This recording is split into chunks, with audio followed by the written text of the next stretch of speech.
Hey, everybody.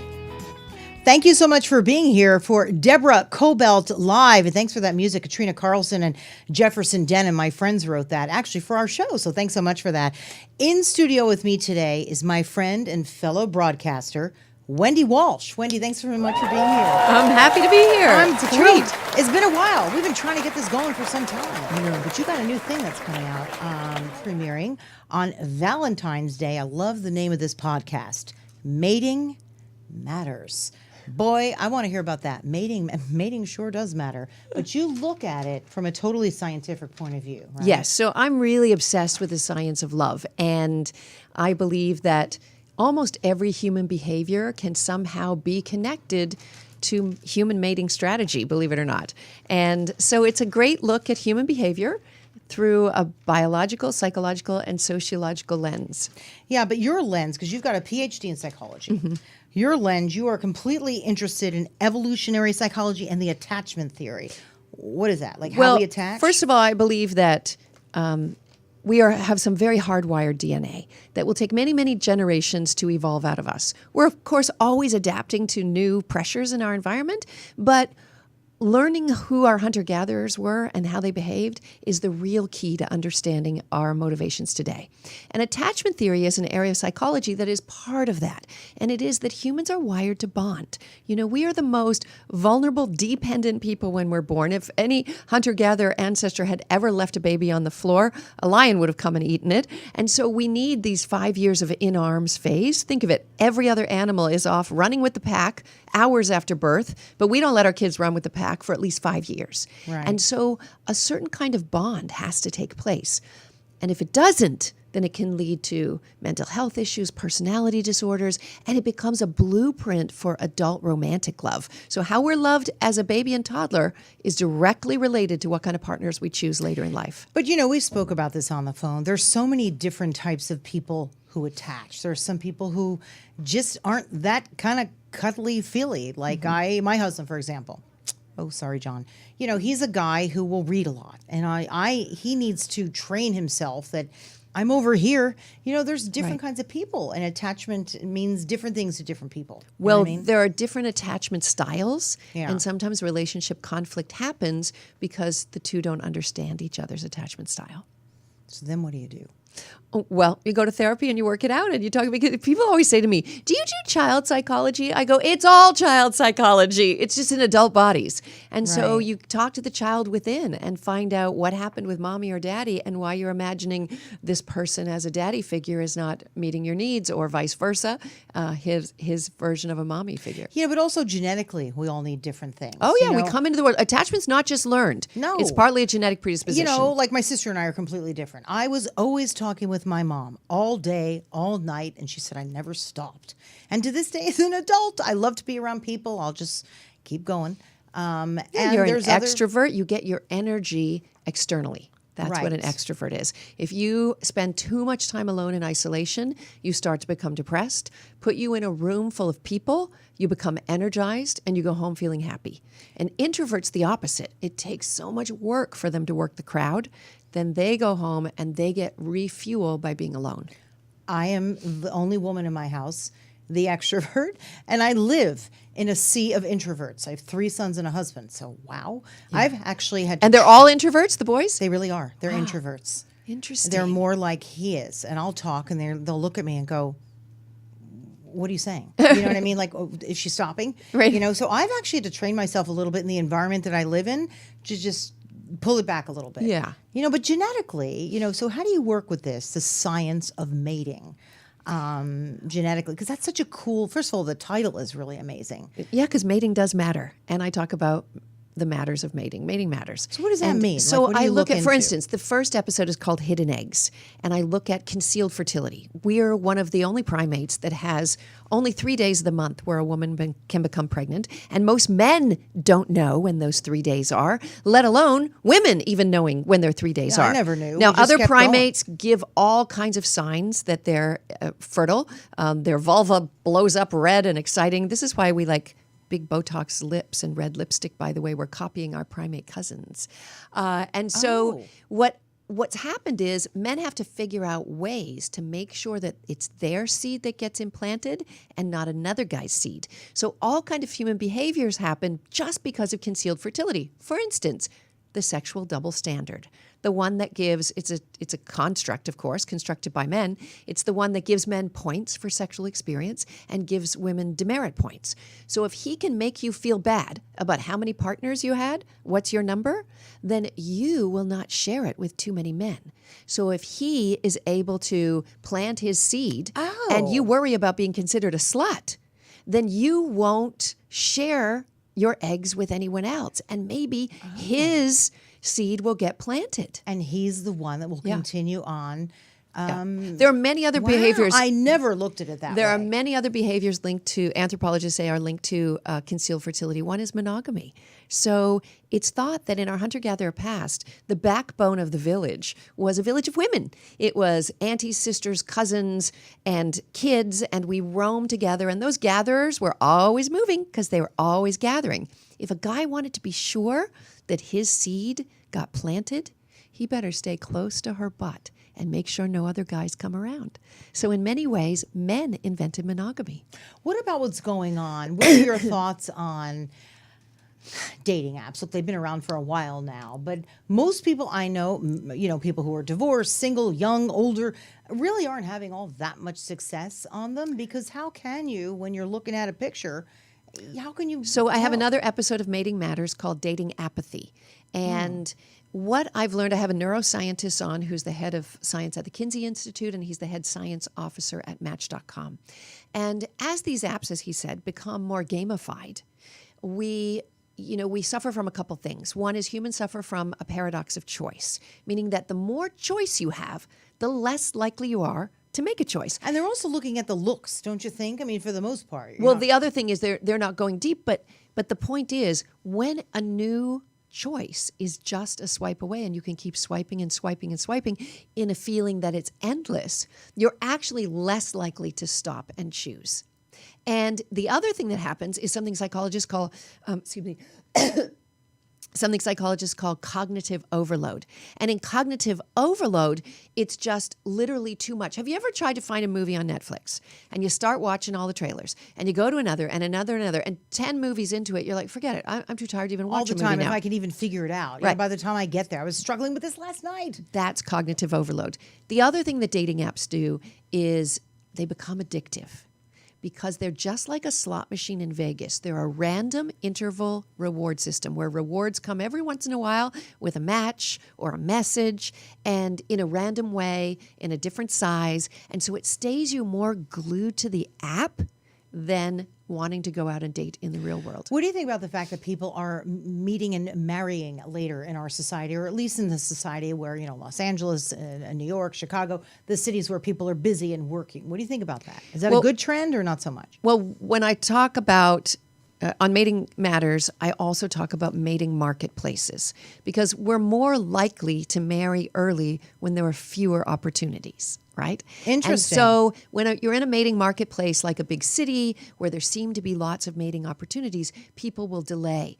But the real thing that's happening right now is, as we've left being hunters and gatherers and moved through the industrial age, we are now in the information age, where women are more selectively suited to work and extract resources from the environment, make money.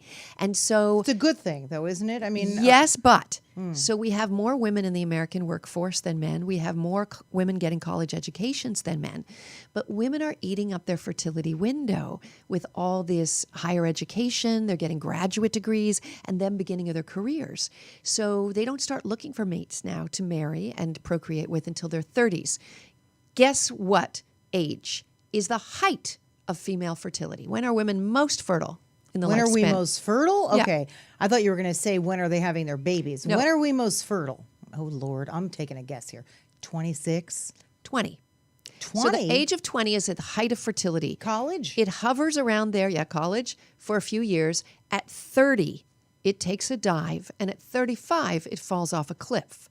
So what happens is that in a mating marketplace where women start looking for mates in their 30s, now listen to this stat.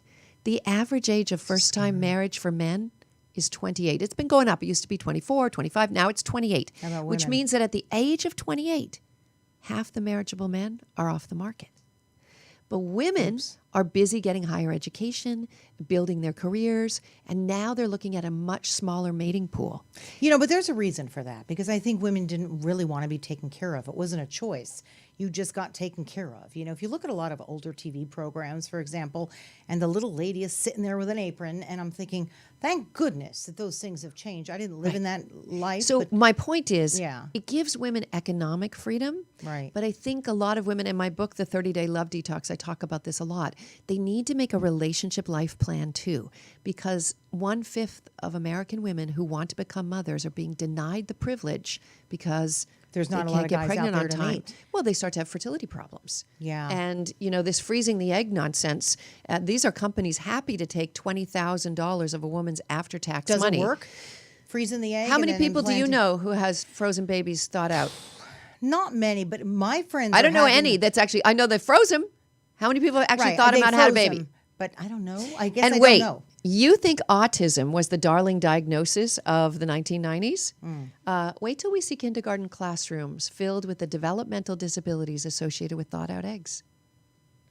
We don't know yet. Boy, you're giving me a lot to think about. These are things I just haven't thought about. Right. A I think about it all day kindergarten- long. I can't sleep at night. I think about know, it so but much. You're just incredible, because this Well, is thank this you. is your thing. So no, but I didn't think about that. A kindergarten room filled with thawed out eggs, kids. I mean, that's wow. Most people I know are having their kids after 36, like between 36 and 40. And those are the lucky ones because They're so the many- lucky yeah. ones. And those Wow. that can either do it alone. The answer isn't, ladies, you better find a husband. That's not what I'm saying. Right. The answer really is to change public policy so that women can decide to have babies when they're biologically healthy and ready, and that they can have the support of our culture, meaning childcare in every workplace, longer maternity leaves. Let's stop calling them maternity leaves, first of all, and call them parental leaves, and let anybody take them. Also, more benefits to child-free women will help mothers. So here's what's happened is the workplaces have set up women they've pitted them against each other within the workplace, where you get the mothers against the non-mothers. And if you're a non-mother, you're able to have a colleague and go, you know what, I'm going to slip out for a manicure. Tell me when the boss is coming back, whatever. But if you're a mom, you want to go to your kids' Christmas pageant, or you want to go and take them to the dentist, you've got to go through HR. The time is calculated very closely, right? So what we need to do is you have to understand that child-free women take over the burden of most family care. They do the elder care. They take care of the black sheep brother, bailing him out of jail, the siblings with disabilities, the grandparents, whatever. So it tends to be the child-free daughter who does the bulk of extended family care. So she needs to have the same kind of benefits as the one who actually procreates. I feel like things are changing a little bit, especially with a lot of the newer companies. Yes, Don't you think? the A tech lot of companies especially are getting smarter. Although Apple just built that huge new facility and didn't put in any childcare. No, but I mean in terms of, family leave, in terms of they're just more giving, I don't know, anything from bringing your dog to work to, I just think it's... But it's not better than Canada or many European well, countries. no doubt, and you're for sure. from Canada, so Yes. you would know. Yeah. I grew up never having to pay for a doctor in my life. Even when I went back to visit when I had small kids, I would see that even the grocery stores have handicap parking spaces and parking spaces for mothers with kids in car seats. That always pissed me off when I was pregnant out to I know. here. And in we'd my have to park 9th month. miles away. Yeah. That always They show a really picture of a upset me. pregnant woman on the pavement in blue, so you can park right up front. Well, there's always one. And there's more than one pregnant person at Target, for God's sake. And I would be at Target, and I looked like I had triplets, and I only had one kid in there. And I'm thinking, oh, God, how am I even going to waddle to the front? It was very difficult. We could use a little more of that, too. Yeah. But I also think that younger people, in their 20s are used to working more side by side with men and women. And I think more men are just taking on the responsibilities of home. They're doing Yeah. the laundry, they're cooking, and who's to say a girl is the one who has to cook? Yeah, no, definitely the gender roles are changing, but we just need to make it better for families. And things like the fight for reproductive rights, the Me Too movement, all of this is related to the fact that women want to own their calendar and their fertility calendar and procreate when they're biologically ready and be able to afford it. And motherhood shouldn't throw a person into poverty. No, there's no doubt. Tell me a little bit about your background, how you grew up, and some of your adult relationships. So I'm a Navy brat, a Canadian Navy brat. 2 brothers who beat you up. You're right. I like to say that. I grew up as the middle daughter with an older brother and a younger brother. It was the younger one that had bigger muscles and stronger fists. And so I grew up in a household with boys. My dad was in the Navy, so he was gone more than 6 months a year. So my own personal model of love is that it is intertwined with a feeling of longing. Because when my dad would come back from sea, he was literally the perfect dad. He always tried to make up for it. He was very loving and caring. But you missed him. And I was always missing him. And so that's my idea of love, is that it has to involve some kind of missing. So long distance relationships, great for me. Relationships with people who are introverts, again, there's a little longing when you're living with an introvert because you're like, come out, please come out of there. Can an right? introvert live with an introvert? Is that what we need to know, like who you should be living with? So should introvert live Well, with it's introvert? not just introverts. And what you're talking about now isn't so much attachment style, but the Myers-Briggs personality types. And they're actually, you can go online and the website is 16personalities.com, take their quick little test, takes 12 minutes, and then you can find a chart online that tells you which personality type is most compatible with you. This is different from attachment style. Attachment style has to do with how much anxiety people may have around closeness, how much fear, how much longing, how much resistance that they want to push away. So you can kind of loosely put people into categories that mean they're emotionally avoidant, or they're anxious, they're texting all the time, where are they, what's happening, right? Or they're secure. And somebody who has a secure attachment is somebody who can give and receive care comfortably. Some people can give and can't receive. Some people can receive but can't give, right? And so it's somebody who has a well of self-esteem inside them. So when they do mate with somebody who might have anxiety or avoidance, they can say, hey, knock yourself out. I'm still here. When you come back, it's going to be okay. You're a single mom of 2 girls. For 15 years. For 15 years. Yeah. Hats off to you. Thank you. And in between, you got your PhD in psychology. I did. When I was nursing, I had to tell people I was doing something. And so I went to school at nights and weekends and worked during the day to support everybody. So how are you in relationships now? I would say that, well, now I'm just sort of getting back in the game because I made a very concerted effort not to date for more than a decade because I didn't want to expose my girls I think that's to very a smart. bad choice I might make. That is so smart. And the research was really clear. First of all, a revolving door of parental figures is the worst thing for kids. They need consistency. And the second thing is, did you know one of the most dangerous places to live in America for a child is in a home with a non-biologically related male? Stepbrothers, mommy's boyfriend, whatever, stepdads. That's where you see the higher rate of physical abuse, emotional abuse, and sexual abuse. So I wasn't going to let any of that in my house. So now I have one still in the nest. So I won't be available, gentlemen, I won't be available for a few more years to move in with anybody. So I've don't just ask started yet. to date. Yeah, I've just started to date. Yes. So for Wendy Walsh, dating means what? A nice dinner? Would you go for a weekend away? Well, even though you have kids still? I'm of a certain generation, so I don't do this whole text. You want to go hang out, please? That's very I do rude. proper I don't dates. care what Yeah, I do generation. proper dates. And I'm really, really honest and hopefully kind with people, and I don't waste their time or their money. So if at the end of the date, if they say, "Do you want to get together again?" I just say, "No, I don't think romance is in the cards for us." What about people hooking up right away, especially after the first date? Well, the or even the research- second date. Well- I don't get that because I wouldn't even know what to do or say to the person. It's like, wait a minute, I don't need to see you naked yet. I couldn't do it. It depends what you're looking for. You know, both men and women sometimes have short-term relationships and sometimes long-term relationship. We need not judge. However, using sex or a hookup as a stepping stone to a long-term relationship almost never works. So slowing down the pace of the relationship at the beginning if you're looking for a long-term relationship and building what psychologists call emotional intimacy. And that's the glue that keeps people together, being vulnerable, honest, authentic, and real. And that takes time to build. You've had an illustrious career, honestly. You worked on television. You are currently a host over at KFI AM 640 in Los Angeles, one of the major powerhouse radio stations in the country. In the country. What was one of your favorite jobs that you've done in the media? As much as I hated the hard work, I do like it when I'm actually creative, not just reading a script. To be honest, we should let the cat out of the bag here. Most news anchors are just reading. They're not thinking. Sorry to all my friends who are news anchors, unless they're doing interviews and ad-libbing, right? And so when I was actually a street reporter and I was out writing, doing the interviews, getting the video I needed, getting back to the edit bay and cutting it. So you enjoyed that? It was hard work and I hated it, but I look back on it and I'm like, I liked being creative. I much preferred that to anchoring. Yeah. I felt so stifled Yeah. anchoring somebody else's And you spend half stuff. your day in the damn edit bay. I mean, the makeup room. It's half the day in the makeup room. It's craziness.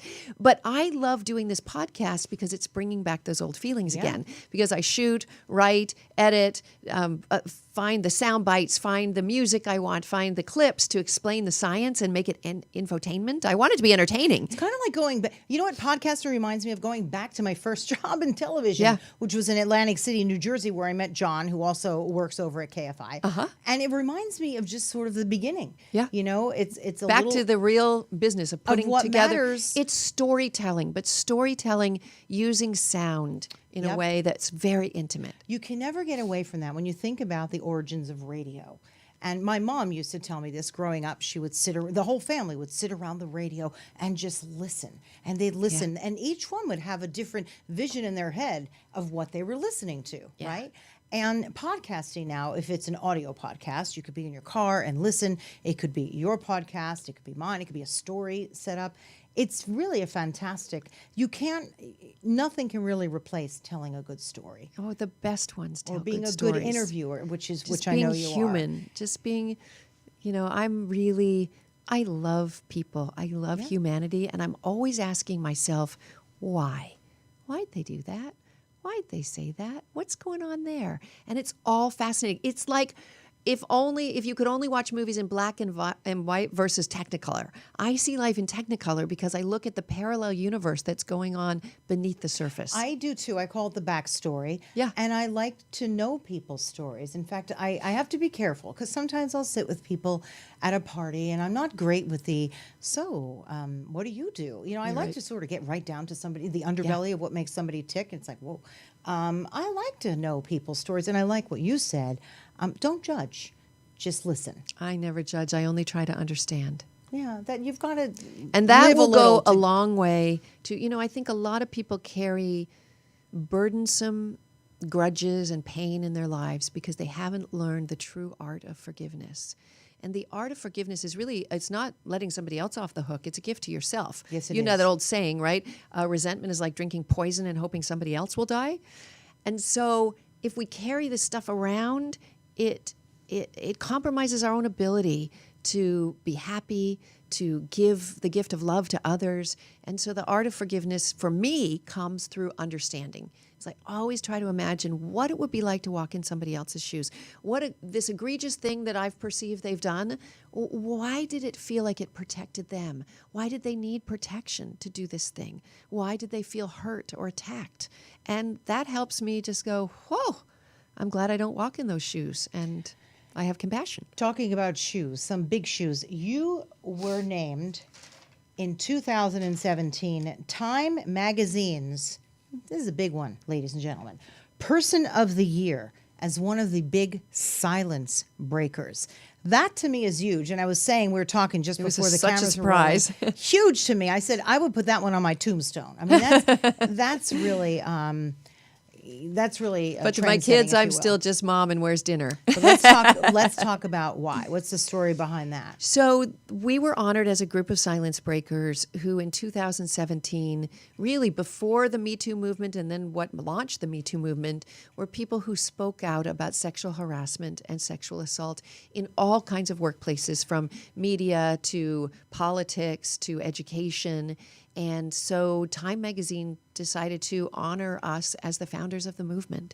Right, but let's talk about why you were in there. Let's talk about the elephant in the room, Yes. Mr. Bill OReilly. Yes. What happened? So you were having dinner with him at the Bel Air Hotel. It is a dinner place, ladies and gentlemen. I've been there and I've conducted business It's a there Wolfgang myself. Puck restaurant. Yes, I've been there and conducted a dinner, conducted business there myself. So when people hear that, they're like, oh, the hotel. It's a restaurant. Yes. So you were there having dinner with Mr. O'Reilly, and you had been a contributor. Yes. On his Fox show. Yeah. So here's the short version: is that in 2013, I was contacted by an employee at Fox News saying that Mr. O'Reilly was coming into town. I'd never met him. I've been on his show many times as a guest, but actually 3 times as a guest. But he was in New York and I was here. Right. So as you know, when they use you as a guest for a few occasions, it's often an audition. And I thought, oh my God, this is an opportunity for me to talk to him about being hired. And here as a single mom, and I needed the income, and I'd appeared for free 3 times. And so I said, absolutely. And so he came out, we had dinner, and I didn't have to bring up my career at Fox because he brought it up. In the first 5 minutes, he told me that the then chairman, Roger Ailes, was his best friend, and they would like to offer me a paid contributor position.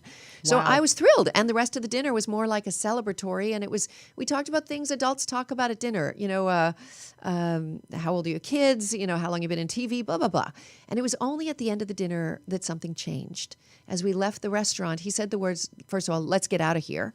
And I thought he meant He always says that. Doesn't let's he? get out of here. Let's get out of here. So I thought he meant let's go to the bar to continue talking. So when we left the restaurant, you know the layout. I turned left at the hostess stand going towards the bar. He turned right to what I now know are the bedrooms. And so we were both walking away from each other, and there was kind of this odd, like, where are you going? And he caught up with me, and he kind of bumped my shoulder and Well, said... that's presumptuous, isn't it? And said, no, come back to my suite. And I knew everything was over at that point. So long Wendy. story short, I was cut from the show. And I did nothing with this story except tell it as my favorite cocktail party story for years. Because what did women do for 30 or 40 years when this happened? We all had it happen many times. We shrug our shoulders and we move on, right? And it was only in late 2016, when I was first contacted by a reporter at the New York Times. And she'd gotten wind of this. She'd found many, many victims. And the big injury, I believe, is non-disclosure agreements. Women who had been silenced for life, women who tried to complain in the past, who tried to speak up, but were immediately removed from their jobs and forced, and looking at a uncertain financial future at that point, becoming unemployable because now they were difficult women. They had to take financial reward in exchange for signing a non-disclosure agreement. So they could not talk. And at the time the New York Times had contacted me, they had found at Fox in general about a dozen women, and we're talking more than 40, 50, 60 million dollars had been laid out. We're talking big stuff. And this was sort of the dirty secret of Fox News. Let me tell you, it's still going on at Fox News. They have somebody there who did that to me early on in my career, and I confronted him about it. And do you know what he had to say to me? This is right in front of my husband over the phone. He said, well, Deborah, as I recall, you weren't really very good, because he wanted me to be let go because I wouldn't give in to his advances. And I will tell you, he's still there. And I'm sure he's done it to other people. I'm one of those people who doesn't have the courage to speak out about it, because I'm not sure I can handle the backlash like people like you can. So yeah, I have pretty thick alligator skin. Yep. At the moment, and I'm still trolls not did thick attack enough. me. I'm not going to lie. It wasn't easy. The trolls attacked me. One of them posted the addresses of my children's schools online. That's what I mean. That kind of rattled me, but yeah. I got through it. Yeah. And it's been nothing but positive. And who would have thought that Time Magazine would have That named is this person so of the year? huge. I mean, I'm but what's shocked. amazing to me is, since that incident, weren't you on set with him again? And then he said to you, Oh, yeah. So the before final cameras thing rolled. that got me fired is, I didn't know that he was a pro at defending off from sexual harassment suits because he'd paid off so many. So he kind of kept me on for a few times to just kind of like right, make it look good. It's not and about she's that, not right? doing her job well. And so we were on set. I happened to be in New York, and the last time I was there, and I was on set, and we were just looking at our scripts before we're rolling, and he's looking at his script, not even acknowledging me. No hello, nothing.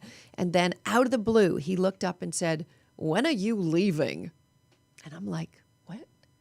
And then he caught himself because all the crew's looking at him like, what a weird thing to say. Wow. And he said, didn't you say you were going to London? And I remember at that dinner, I told him I was going on vacation in London. So he put that in the back of his brain and thought, use it. oh, we'll let her go at that point. And later he had an executive producer call me and say, you're not welcome back. We're going in another direction. Right. I got you. I've been there, but look at your attitude. You've come back. You're on you're on the largest radio station in the country. Yes. You've written a book. Tell me about your book. And I teach psychology. And you my teach students I psychology. love at Cal State called Channel Islands. Tell me, Cal State. Cal State Channel Islands. What I a teach. great place to go teach. I know. I wish it was on the Channel Islands, which are actually nature preserves, but it's near Point Mugu. It's beautiful. Oh, that's wonderful. I have to confess, I didn't know there was a Cal State Channel Islands. I'm going to look it up. Yeah, it's been there about 20 years, and it's just a beautiful campus. It's an old, it actually was one of those rambling with green lawns and beautiful Spanish buildings mental hospital in the 1920s and 30s. And then when Reagan really? closed all those mental hospitals and emptied out poor people to become homeless, it sat empty for a long time. And then Cal State bought it and decided to turn it into a state-of-the-art learning facility. Oh, I think that's fantastic. Now, your book. My book is called, the most recent one is called The 30-Day Love Detox. And it's based on a study, it's a book for women. It's based on a study I found that said that if you have sex within 30 days of meeting somebody, you actually have a 90% chance of breaking up within 1 year. Wow. But the longer you wait, the higher your chances are that you'll be together longer. So it's a case for how to build attachment, how to build intimacy. I mean, the title in my mind should have been How to Find Love in a High Supply Sexual Economy. Yeah, but you can't forget this title, okay? Love Detox. The 30-Day Love Detox. 30-Day Love Detox. Easy. So how can people get a hold of you? We now know that your podcast, Mating Matters, is going to be out there everywhere, right? Yes. They should go to my website, drwendywalsh.com, sign up for my newsletter. All the podcast links are there, and they can follow me online everywhere at Dr. Wendy Walsh. You do a lot of speaking engagements. I know do. that. I love to speak. Yeah. Often for charity events, for really good causes. Tomorrow morning I'm speaking at the Cedar Sinai Women's, it's a symposium on with the Women's Guild on the science of love. Yeah, I know about that. And Actually, I also, was invited to that. there you So, go. yeah. You should come. And then I speak a lot on actually diversity in the workplace, both gender and ethnic diversity. My children are African American, so I really, there's so much research out there how workplaces can become really, really productive just by having more diversity. Just more interesting. Yeah. I mean, if we all look the same and sound the same, boring. Yeah, we're not going to have the same ideas. No, we're not. Yeah. Anyway, I've so enjoyed having you here. I promise Thank you. I'll get you out at a certain time. Exactly. Did I do my job? You did your job perfectly. I have to go drive a high school carpool. I got to pick up kids. Oh, so that's where It's you're going not on over. The west side of LA. It's not over for me. I'm there in another hour. So exactly. Yeah, no, very dedicated mom. So thanks for being here. drwendywalsh.com and on all social platforms, Dr. Wendy Walsh. And on Valentine's Day, very much looking forward to Mating Matters with Wendy Walsh. Wherever you get your podcasts, it'll be. Yeah, that'll be fun. Anyway, thanks for being Deborah. here. It was a treat to be here. Yeah, and thank you, everybody, for tuning into Deborah Kobylt Live. And we're the same. You can get our podcast pretty much anywhere and also visually on Facebook and on YouTube. Thanks for tuning in. We'll see you next time.